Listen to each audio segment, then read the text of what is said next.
Tem um outro destaque, porque nós falávamos aqui sobre o julgamento de Jair Bolsonaro e os outros aliados, né, acusados daquela suposta tentativa de golpe de Estado. Há indicações que apontam que esse processo poderia terminar somente em 2026, ano que vem, ano de eleição. Apesar desse processo estar na reta final, informações do jornal Folha de São Paulo indicam que o ministro Luiz Fux dá fortes sinais de que vai pedir vista. Pelo regimento do STF, o ministro tem 90 dias para devolver o processo. E caso isso ocorra, a ação deverá ser analisada apenas após o recesso entre fevereiro e março do próximo ano. Se isso acontecer, o processo da suposta tentativa de golpe poderá ser analisado simultaneamente com os recursos de Jair Bolsonaro contra sua inelegibilidade no TSE, que é o Tribunal Superior Eleitoral, que vai contar com uma nova formação. Você, Luiz Felipe Dávila, julgamento de Jair Bolsonaro, segundo as últimas informações, poderia encerrar entre final de setembro e início de outubro. Essas informações que nós tínhamos aqui e todas as contas que foram feitas pelos nossos produtores consultando juristas. Agora, uma nova informação. Deixa eu só receber as pessoas que nos acompanham pelas emissoras de rádio. A notícia em destaque, um apontamento que indica que o julgamento de Jair Bolsonaro sobre a suposta tentativa de golpe poderia acontecer, ser encerrado somente em 2026. Dávila, o que é preciso a gente considerar em relação a essa possibilidade? Sairia completamente dos planos do próprio Supremo, né? Não sairia do plano do Supremo, Canhato, sairia do plano do presidente do Supremo, que gostaria de deixar a Suprema Corte com este caso encerrado.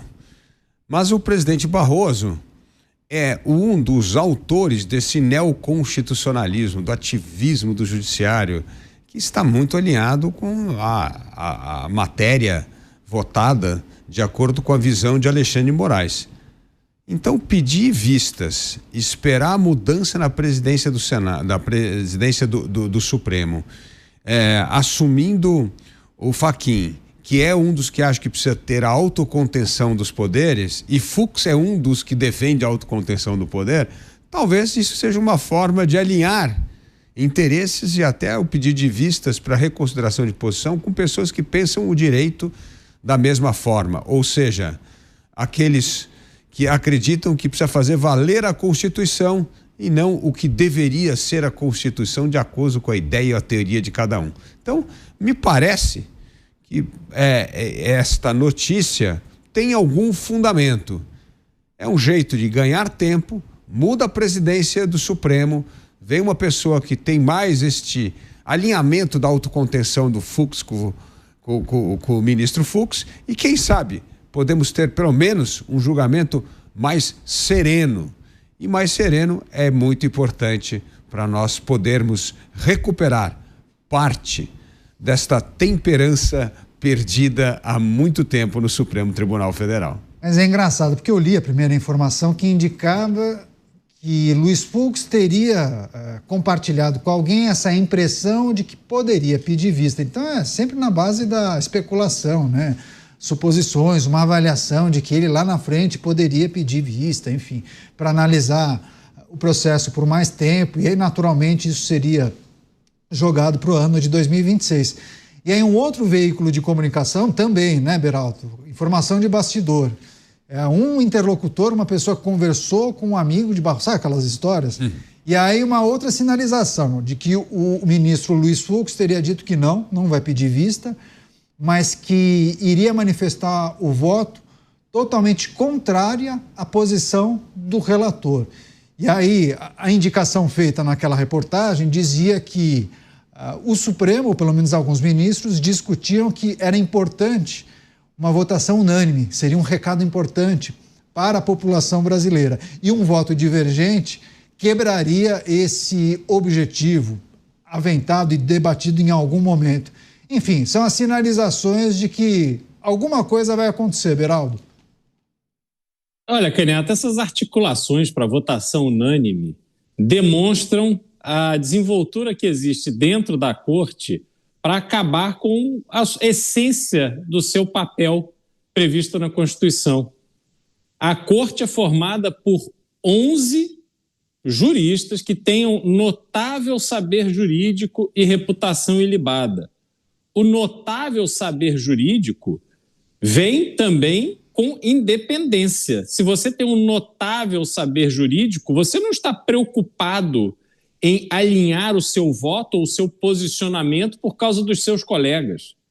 Você vai ter a sua interpretação da lei de forma independente e, a partir da sua interpretação da lei, com o seu notável saber jurídico, ou haverá um debate de alto nível sobre a matéria, ou, eventualmente, outros com saber equivalente ao seu vão chegar à mesma conclusão.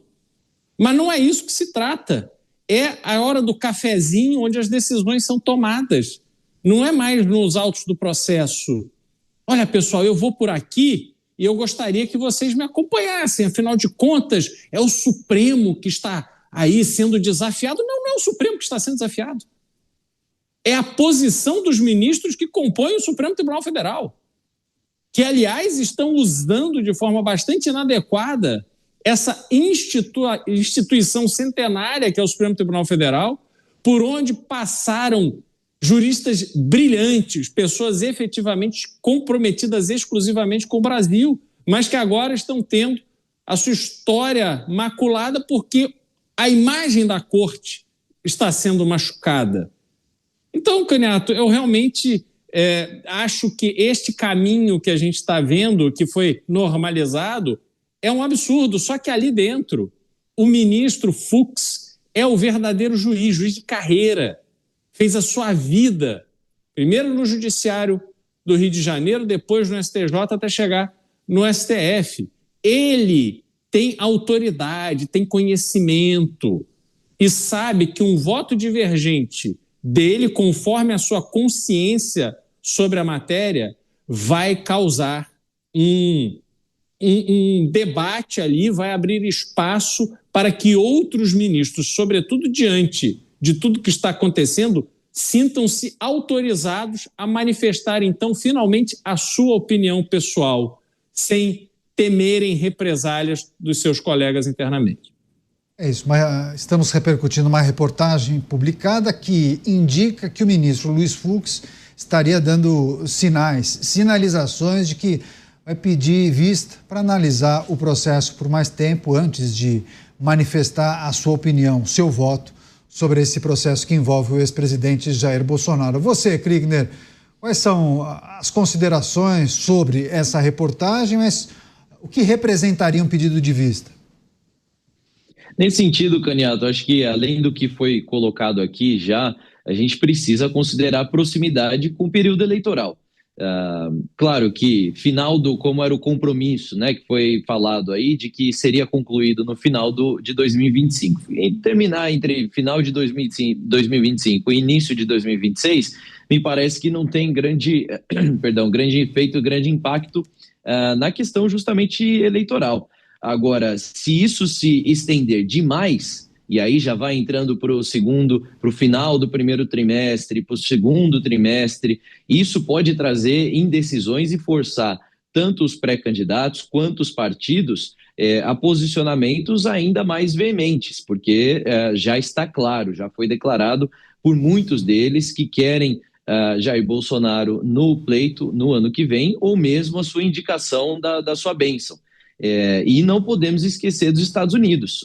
O presidente Trump e outras lideranças americanas já declararam que é impossível imaginar uma eleição em 2026 sem a presença de Jair Bolsonaro. Então, como é que vai ser considerado isso? Essa questão, se for se arrastando para mais perto do processo eleitoral, o perigo até no restabelecimento, aí, normalização, se é que é possível falar sobre isso, nas relações Brasil-Estados Unidos, as chances vão ficando cada vez menores. Também o cenário doméstico não fica bom, não fica mais acirrado, né? Fica mais acirrado para ser definido, e a urgência aí de determinadas decisões vai aumentando também. Então ninguém sai ganhando, nem mesmo o próprio presidente Jair Bolsonaro. Nesse sentido, precisa ser definido o quanto antes. Agora, o pedido de vista do ministro Fux, como o Dávila colocou também, é muito estratégico. e deve ser considerado. É uma estratégia que é colocada, a gente não pode esquecer. Quem é que esquece da estratégia que foi adotada pela ministra Rosa Weber, quando antes mesmo de sair da presidência, ela trouxe ali o voto em relação à questão do aborto, né, para depois passar e ainda ter o seu voto contado. Esse julgamento nunca mais voltou, mas só teve o registro da ministra e aí que não pode se apagar mais, né, Canhato? Deixa eu compartilhar o resultado da enquete do dia, se a produção puder colocar. A pergunta que nós publicamos foi a seguinte: a sinalização de que os Estados Unidos cogitam anunciar novas sanções contra autoridades brasileiras pode motivar os integrantes da Suprema Corte Brasileira a serem mais cuidadosos? Para 82,3% das pessoas entendem que sim. Os integrantes da Corte não querem ser alvos da Lei Magnitsky, por essa razão devem ser mais cuidadosos. Para 17,6%, não, eles não vão mudar absolutamente nada, vão continuar atuando da mesma forma e vão ignorar os Estados Unidos. Nós queremos agradecer demais a participação de todos. Grande abraço aos nossos comentaristas. Fique agora com o Jornal Jovem Pan.